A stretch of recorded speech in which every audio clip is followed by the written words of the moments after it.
Part में हम देखते हैं जीसोल एक इंटरव्यू में आया हुआ होता है। वहाँ पे रिपोर्टर पार्क, जो कि डेटिंग स्कैंडल का रिपोर्टर होते हैं, उसे बेक्सी और दोंगजून का फ़ोटो दिखाते हैं और बोलते हैं, कुछ लोग बोलते हैं तुम गे हो और कुछ बोलते हैं तुम एलियन हो, क्योंकि अभी तक तुम्हारा एक भी रेटिंग रूमर्स आया नहीं था। तो जीसोल बोलता है ये मैं नहीं हूँ।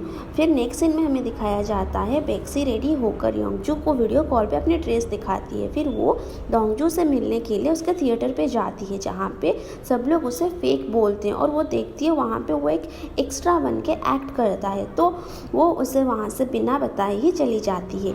फिर वो एक पार्क में बैठी होती है तो दोंगजून का कॉल आता है और दोंगजून उससे पूछता है तुम कहाँ पे हो, तो वो बोलती है मैं जा रही हूँ। फिर हम देखते हैं दोनों रास्ते के ऑपोजिट साइड पे होते हैं और दोंगजून बेक्सी का फ़ोटो क्लिक करने लगता है, तो बेक्सी बड़ी खुश हो जाती है। तभी उसे योंगजू का कॉल आता है और वो बोलती है कमेंट चेक करो।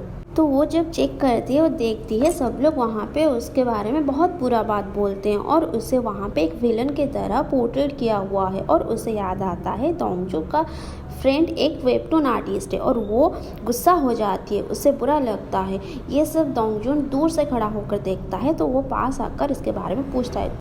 तो वो उसे वो स्टोरी दिखाती है और पूछती है तुम मुझे ऐसे देखते हो, तुम सॉरी फील करते हो इसीलिए ये सब करते हो, क्या तुम मेरे लिए सॉरी फील करते हो? तो वो बोलता है हाँ, तुम्हारे पास तुम्हारा एक भी फ़ोटो नहीं है, क्या हुआ मैं सॉरी फील किया तो? तुम किसी के लिए भी इम्पोर्टेंट नहीं हो।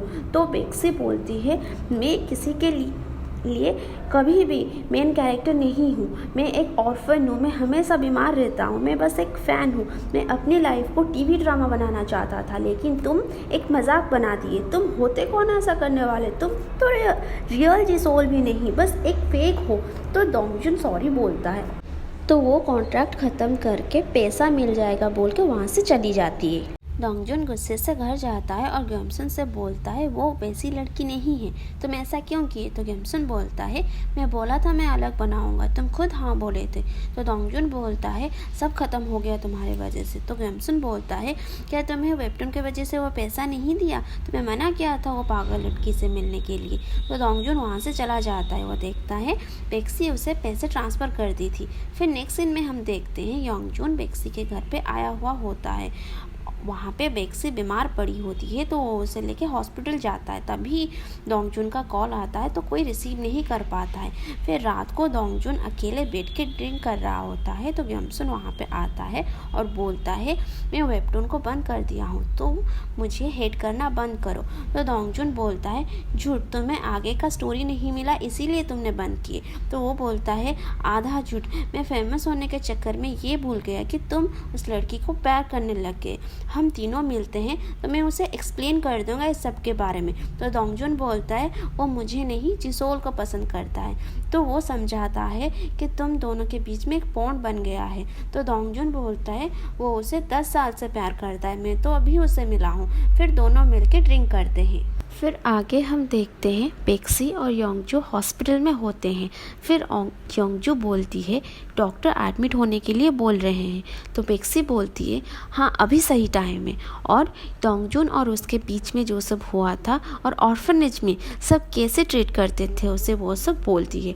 वो बोलती है मैं कुछ भी किया नहीं, लेकिन सब मेरे लिए सॉरी क्यों फील करते हैं, मुझे अच्छा नहीं लगता। तो यहाँ पे योंगजू समझाती है वो तुम्हें बहुत प्यार करता है इसीलिए ऐसा कर रहा है, वो तुम्हारे लिए वैसा सॉरी फील नहीं करता जैसे ऑर्फनेज में सब करते थे।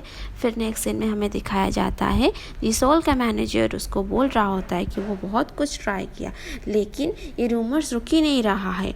और फिर जीसोल बोलता है ये मैं नहीं हूँ, कोई मेरी फेस को लगा के अपने फेस के ऊपर फैब्रिकेट किया है। तो मैनेजर बोलता है मैं इस लड़की का एड्रेस पता करूँ क्या? तो वो मना करता है। तभी रिपोर्टर पार्क का कॉल आता है और वो बोलता है तुम्हारे गर्लफ्रेंड से मैं बात चाहता हूँ, तो इसीलिए उसके घर के सामने आया हूँ उसका इंटरव्यू लेने के लिए। अगर तुम मुझे बोल देते कुछ भी तो मैं उसके पास नहीं आता। ऐसा बोल के वो कॉल काट देता है। तब जीसोल बेक्सी को ढूंढने को बोलता है। दूसरी तरफ बेक्सी रूम में आता है और अपना सामान पैक कर रहा होता है। तभी जीसोल डोर नॉक करता है, तो वो रेडी होकर डोर ओपन करता है। उसे लगता है वो दोंगजून है। लेकिन जब वो उसे अच्छे से देखता है तब वो जानती है वो जिसोल है। फिर जिसोल बोलता है इस फ़ोटो के वजह से मुझसे बहुत प्रॉब्लम हो रहा है, ये फ़ोटो को तुम फैब्रिकेट किए हो। तो बेक्सी दोंगजून को बचाने के लिए बोलती है हाँ ये सब मैं किया हूँ। फिर जिसोल बेक्सी को सब कुछ सच बोलने के लिए बोल रहा होता है और फिर जब जाने वाला होता है तभी वो बेक्सी का मेडिसिन देखता है और फिर बोलता है तुम्हारा हॉस्पिटल का बिल मैं पे कर दूंगा। दूसरी तरफ मैनेजर रिपोर्टर को बेक्सी के घर के बाहर देख के जिसोल को कॉल करता है। फिर वो बेक्सी को लेके रिपोर्टर के सामने आता है। तब तक दोंगजून बेक्सी को कॉल कर रहा होता है लेकिन बेक्सी कॉल रिसीव नहीं करता है। तो वो